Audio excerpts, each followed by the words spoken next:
like to start the negotiation series. I prepared a sample workshop that we were going to offer to interested companies to actually learn and about the mindset of Europeans when they are preparing and engaging in negotiation. So it's actually what I'm aiming to do is to show you how Europeans what's on their mind and what their preparation looks like, and how they are thinking when they are negotiating. So with the objective to actually give a better understanding in their mindset, and thereby giving the opportunity to actually anticipate this and be capable of becoming a better negotiator when you are engaging with Europeans. And of course, the European style, the European business style, is not only limited to Europe. I believe that since Europe has had so many colonies, actually a lot of our culture has been exported to other countries, and I wouldn't be surprised if for example, in Vietnam, parts of the French way of doing business are still in existence over there. Mm. So, cool. Actually, can you see our screen? Yeah, yeah. Ah, okay. That's strange. Wait. Then go to home. Is there a home button?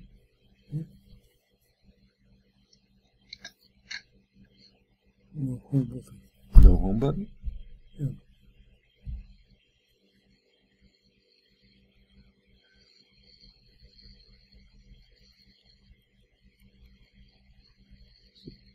So better not look, because you will get nauseous.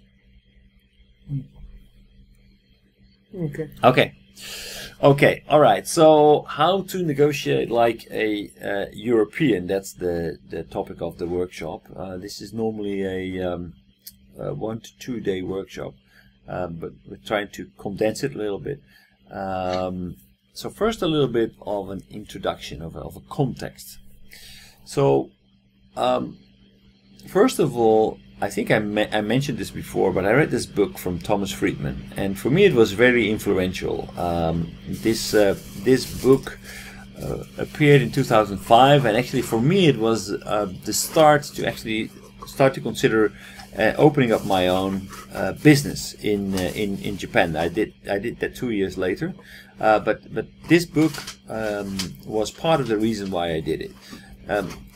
The title, "The World is Flat." And the meaning of that is that basically the world has become a level playing field. There is everybody can join. The world has become an open market, and the things that contributed to that was a collapse of the Berlin Wall that basically made the difference between communism and capitalism disappear. The whole world became capitalistic. Then Netscape. Netscape was one of the first companies to go public, and their market valuation at the time was unheard of. This was new technology, and everybody was under the impression that internet's going to be very, very important, and that led to a lot of to an internet bubble. Basically, anybody could start an initiative that would leverage the potential of the internet and become very, very rich. So there was a mainstream of thought of people who believed that actually the holders of the internet infrastructure, so the basically the cables that would be laid across the Atlantic, and the finer infrastructures, if you have that infrastructure, then you would be able to be very rich. So a lot of people started to invest a lot of money in infrastructure, but people did not really get rich. Actually, a lot of people lost a lot of money. One of the reasons is net neutrality. So the good news about all this investment was that we are now in the possession of an infrastructure, of an internet infrastructure, which is very widespread, highly advanced, and almost we can use it at zero costs. So because we have this infrastructure, the way that we can communicate and collaborate with other countries and other people, this is a big contributor to the world becoming flat. So the next point is the ERP, Enterprise Resource Planning Software. That is basically a way that we can collaborate between procurement and sales and accounting and all the different functions within a company or between companies. So Enterprise Resource Planning Software enables that. Now, in combination with Internet, we are capable of actually starting to outsource certain parts of our production or insource certain raw materials from other parts of the world with limited overhead, with very limited overhead, because of this infrastructure that exists and of these work processes that we can automate using ERP software. So companies are capable of expanding their reach both on the sales side as well as on the procurement side. The next development was open source. Another thing that would become flat was, for example, knowledge. Wikipedia was an example where initially Wikipedia was still a like an idealistic approach to start to actually tap into the crowds to actually crowdsource information. So they came up with a competitor for the Encyclopedia Britannica, who had spent many decades building up a brand name for themselves. And what happened is that within a few years, Wikipedia, so many people jumped on that bandwagon that they were capable of at zero cost, well, virtually zero cost, providing a very valuable knowledge platform called Wikipedia. So that was also a flattener. Now information was available to anyone in the world at zero cost. Outsourcing. Telecenters in India. There is a huge economy that has came into existence, for example, in India, where people speak English and are able to communicate in the global lingua franca, the English language. And telecenters and other kinds of outsourcing have become very, very normal. Almost every big company is using these days.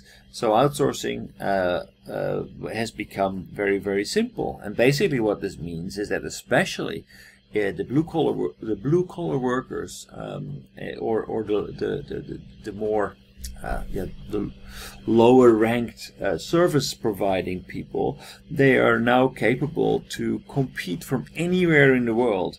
So if you are a blue collar worker, if you are an office worker and you don't have any specific skills, then you can expect competition from anywhere in the world. And we saw this happen. Part of the reason why we have the president in the United States that we have, I believe, is part of this.